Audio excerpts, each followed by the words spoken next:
Hello everybody, Manithral here with the weekly update video for OSRS. Now this week, we see some giant Foundry changes. And yes, there was some issues today as far as hotfixes. And as of tomorrow at 11:30 BST, this will be Friday. Actually, this is not tomorrow, but at 11:30 BST on Friday, June 17th, the game will be rebooted to deploy a cold fix to resolve an issue with the clan's UI, so user interface.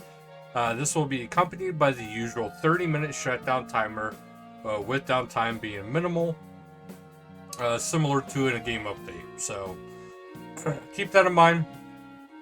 However, there was some hot fixes that happened today, some issues that arose.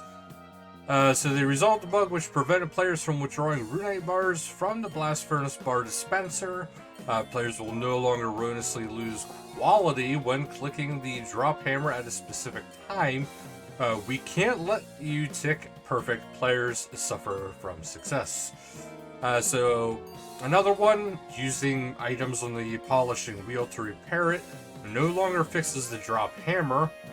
The molds will now display your best molds first, so you're not just random. Removed Kovac's confirmation dialogue when asking him for a commission, which should make back-to-back commissions feel a bit smoother. So check in and say hello time to time, though, just to see if there's anything else. Changed animations so that the players are now able to move when examining a finished sword prior to handing in, although you can still pause to take in the wonders of the metallurgy if you wish. Changed the weight of the colossal blade to 30 kilograms. In line with the barrel chest anchor, they've also added some sufficiently weighty noises from the anchor to match the blade's heft. Using the X option when adding armor or weapons to the Giant's Foundry Crucible, we'll now remember the last number input as a new option next time you open the dialogue, so you can keep adding the same amount to the Crucible. The scroll position reset issue has been fixed, so players will no longer see dead space in the mold jig, and players will now actually face the mold jig when they use it. So other changes are, they also made a few changes to the base and player feedback. Most notably, they say they added 2 more chests for use with Scully's loot keys. One is located upstairs in the Grand Tree Bank, and one is available on all members' worlds. The other, visible in only PvP worlds, and is in the Lumbridge Castle Courtyard. So as you can see here, you got the loot chest right by the steps of the castle, and here you got it right up in the tree. So, some single-podded plant was harmed while making the loot key chest in the Grand Tree, but whatever. Unranked group Iron players can now make the braziers at the God Wars dungeon and Cowboy Queen lair and see whether iron instances are occupied. A water source icon has been added to the Legends Guild fountain on the world map. The price change rate of Baba Yaga's magic shop has been decreased from 1% per item to 0.1% per item, in line with the regular Magic Guild store. And clicking out of the Agility Pyramid's completion dialog will no longer prevent the associated Desert Diary task from completing.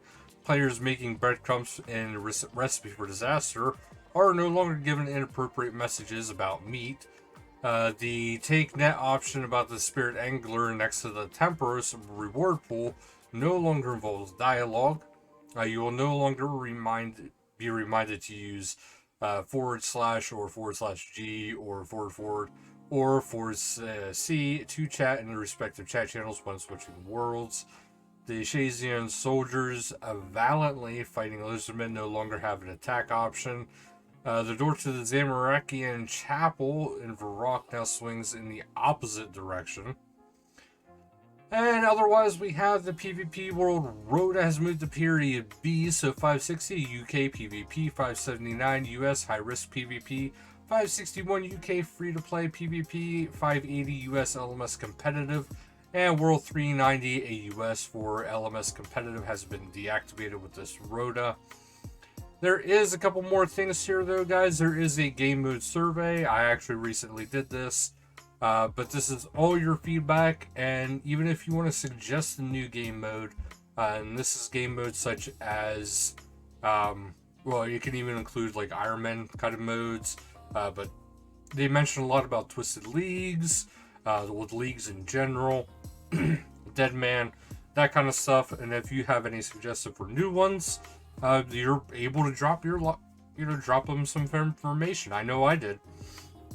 I had one for that could be an interesting thing. PvP update survey. So the Emir is eager to see gates of the arena open, allowing brave warriors to feel the thrill battles. So his eagerness will be reopening the PvP arena for a public beta this month, and you can expect a full access in July. So that's actually quite a bit coming soon.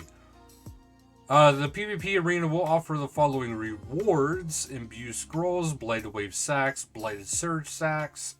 And for those who wanted to experience other rewards, they do have a special treat, and you'll be able to find the following items in arena equipment chests, along with 400 pieces of equipment for your inventory and warrant slots.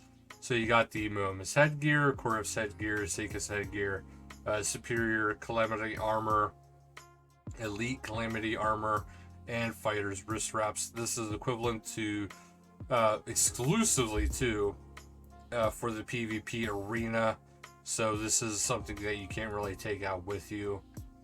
The dedicated PvP team will be moving to rework the wilderness bosses, but what is next for PvP? Well, that's where we come in, and there is actually a survey you can hear. You just click this here. This is on the official website, so you can be, it can be trusted. Just go to the official website, go to the most recent one, and there is 2 polls. And it'll be titled Giants Foundry Changes June 15 June 2022. So do check out those surveys and get your information and your word out there. That's how you can make some changes in this game. But that is actually it for today's video. So thank you guys so much for watching, and until next time, later guys.